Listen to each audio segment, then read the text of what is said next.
right, so the active arch foot drill is pretty basic, but it's basically squeezing your foot to activate the arch. So if you look at my foot right now, I'm actively engaging it, and it's known as a short foot because when I engage the arch, it pulls the big toe in just a little bit. So as you can see, I have a nice big healthy arch, whereas that's the collapsed arch. So that's a long foot, it's inactive.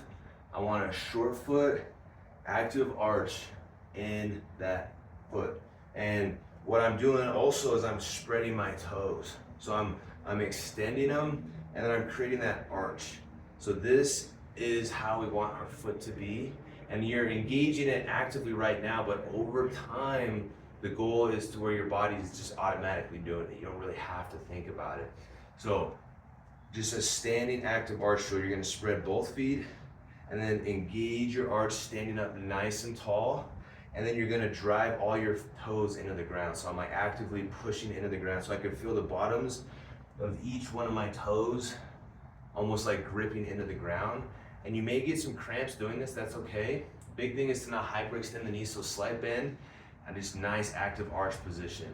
You're just gonna hold that for up to 60 seconds and then go throughout your day. So don't think of this as like a gym move or like, oh, I gotta be at work to do, or excuse me, I gotta be at gym to do this. You could be doing it at work, you could be doing it at home.